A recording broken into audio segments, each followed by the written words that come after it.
कल्पना कीजिए, रणभूमि में शोर में अचानक एक दिव्य आवाज गूंजती है, हे पार्थ, कायर मत बनो, यह तेरे योग्य नहीं है, कमजोरी छोड़ो और उठ खड़े हो जाओ।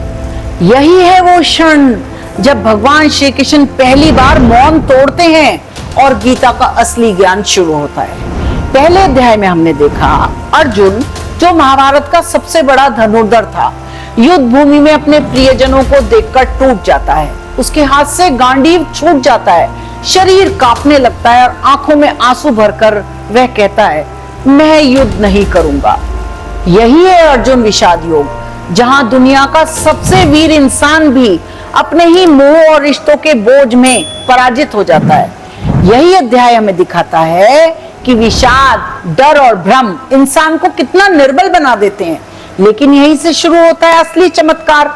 दूसरा अध्याय सांख्य योग, यहीं से भगवान श्री कृष्ण बोलना शुरू करते हैं तथा उनका हर शब्द बिजली की तरह अर्जुन के हृदय को झंझोड़ता है।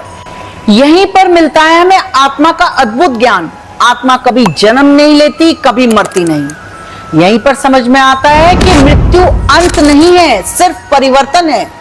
हर जन्म आत्मा का एक नए वस्त्र धारण करने की तरह होता है। यहीं पर बोया जाता है कर्म योग का बीज। कर्म करते रहो, फल की चिंता मत करो। और यहीं से शुरू होता है वो दिव्य प्रवाह जो पूरी गीता को अमर बना देता है। सोचिए, जिस क्षण अर्जुन सबसे ज्यादा टूटा हुआ था, उसी क्षण से शुरू हुआ वो ज्ञान जिसने पूरी मानवता को नई दिशा दी। दूसरा अध्याय गीता का हृदय है और आने वाले हर श्लोक में वह दिव्य शक्ति छुपी है जो आपके जीवन की अंधकारमयी राहों को रोशन कर सकती है। अगर पहला अध्याय हमें हमारी कमजोरियों से मिलवाता है, तो दूसरा अध्याय हमारी असली शक्ति से जोड़ता है।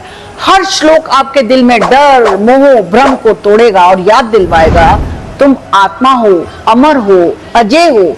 इस अध्याय को पूरा सुनना शायद आपके जीवन का सबसे बड़ा निर्णय साबित होगा। गीता का ज्ञान, हर शंका का समाधान। जय श्री कृष्ण।